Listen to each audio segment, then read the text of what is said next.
A Detroit Lakes mom says she's considering legal action over an incident captured on video that shows her son being shoved by a teacher. District officials say the teacher was attempting to break up a fight, but Sarah Peterson believes the teacher crossed the line when he touched her 14-year-old son. The DL school superintendent says teachers are taught to use intervention methods, and he's not assigning blame until he knows exactly what happened. Hi, everyone, and thank you for waking up with us on this Tuesday morning. I'm Jordan Schreier here with Lisa Badeau, and we're just getting started with your news and weather to the top of the hour to help you plan your day. One of the snowball fights during last weekend's snowstorm turned ugly near Minot. A 68-year-old man is accused of aggravated assault after police say he got into it with a bunch of kids. A criminal affidavit says Gordon Van Hassel of Douglas, North Dakota, attacked a 9-year-old boy and knocked him unconscious after being hit by a snowball. The victim told police he and some friends were throwing snowballs at each other near the church in Douglas when one of the snowballs was launched at Van Hassel as he walked his dog nearby. Van Hassel allegedly ran toward the boy, pushed him into a truck, knocked him to the ground, and then repeatedly kicked him. Deputies say Van Hassel admitted to knocking the boy to the ground, and he claims the kids were harassing him and throwing rocks and snowballs at him and his dog. Two major construction projects in the area are soon to be finalized. The Valley Today's Abby Furchner joins us live this morning with the latest on where these projects stand. Good morning, Abby. Good morning, Lisa and Jordan. I'm here with Joe Pirtle with the NDDOT Fargo District, and I first want to touch on that Main Avenue construction. We're going into the second phase. We just wrapped up the first phase. So what was the benefit of breaking up this construction in two phases? Well, that's a very big project, a lot of underground there. So we didn't feel that we could probably get it in 1 year. So we went to 2-year project, broke it up, make it a little easier for the businesses.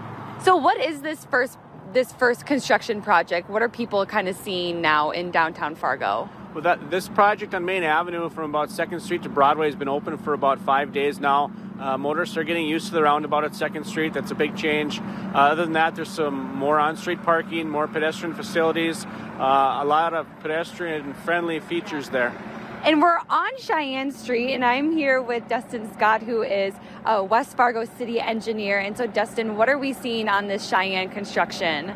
Well, it's great to see the 2-year project come to fruition, and now we're finally getting the full capacity opened up. We got 6 lanes of traffic moving from the north side of the interchange all the way down to 32nd Avenue, and then 4 lanes down to 40th Avenue. So not only the extra traffic capacity for the vehicles, but pedestrian-friendly facilities, getting the pedestrians moving safely through the corridor, which is something that wasn't available before on the Cheyenne.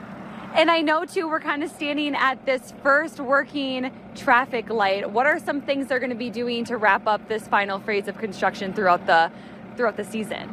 Absolutely. So we still have some things with the traffic systems to get those online at all the intersections. The medians and some of the boulevard work that still need to happen over the next few weeks before we're getting complete.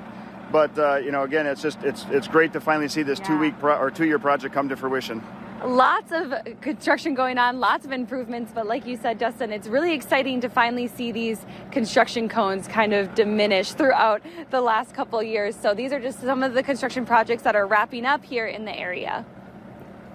Gotta say it, 2 seasons. I was thinking, road construction in winter, and I think this year we actually combined them into one. Yeah, I know. But the lines are blurred. Good stuff to know. Abby Furchner reporting live. Thank you very much this morning. Well, we are working on melting the snow and hopefully drying out a little bit. So let's get a check of our forecast today with meteorologist Lisa Green. Yeah, unfortunately, we're also adding flood season to that, too, for the fall here. We're dealing with the rising rivers here. Fargo, the Red River continues to rise. We're currently at 23.03 feet here in Fargo. The forecast crest was 23 feet, so it surpassed that. We'll likely get an update on that forecast here in the next couple of hours. And then the Red River at Grand Forks still rising as well. We're at 40.51, forecast to go to 41.5 feet, and lots of areas along the Red and its tributaries where we have the water out of its banks. We're also talking about flooded fields and ditches too. And as you see behind me, we are dealing with more rain moving through the valley. Most of this is pretty light, but there are some pockets where it's heavier. We'll get to that in a moment. I also want to point out some of this may fall as some snow or maybe a little sleet or mixed precipitation. This is moving toward Jamestown, so you're about to see this move through, and it may be in the form of snow. So zooming in a little bit more, you can see that we've got some spotty showers around Detroit Lakes, Monome, and Foston, but definitely in Cass County, that's where we've got some of our heaviest rain coming down at this point in time. So this spotty showers will continue. This is rolling eastward through Hunter and Arthur right now, heading its way toward the Gardner, the Grandin area, Argusville, and Fargo. Rain moving in as we speak, so we're seeing some of that rain too. Not as heavy as what's going on in the northern part of the county here, but overall looking at another bout of rain and maybe even some snow over by Jamestown. Temperatures are into the 30s. It's 39 degrees in Fargo and in Grand Forks. We've got winds picking up with this clipper. You can see some gusts getting into the 20s. That will continue to increase today. And this afternoon, temperatures into the mid 30s to some mid 40s, essentially. Mostly cloudy skies. The showers will ease up a little. We'll just be getting more like sprinkles or a spotty shower here and there, but overall quieting down.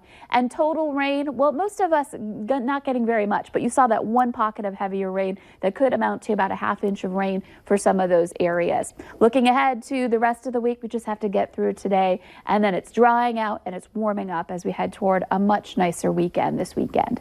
And now for a look at traffic, here's Devin Fry with the Valley Today's Traffic on the Move.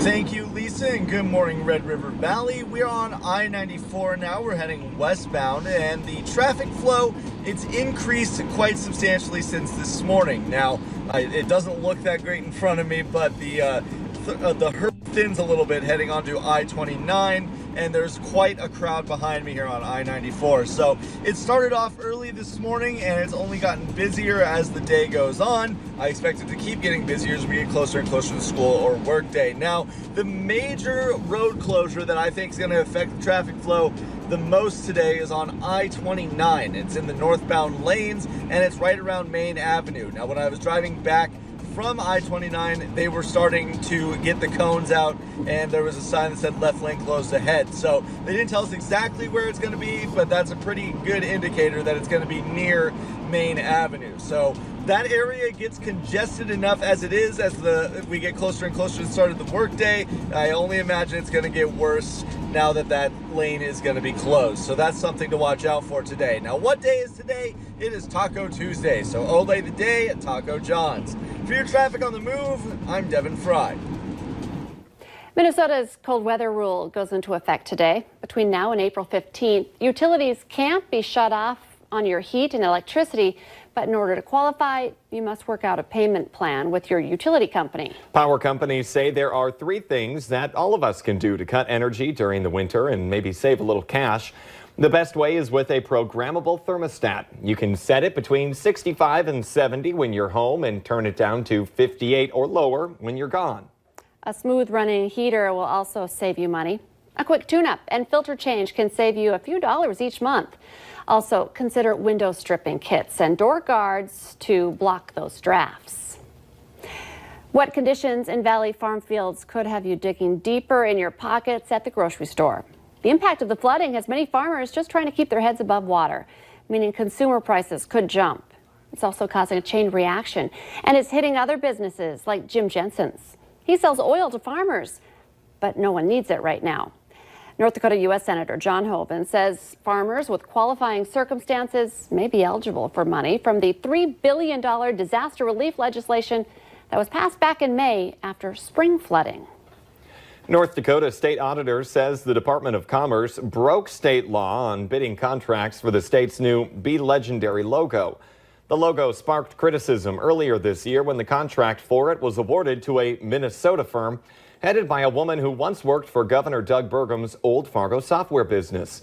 The company was awarded the $9,500 job without competition because it came in below the $10,000 threshold requirement for additional bids.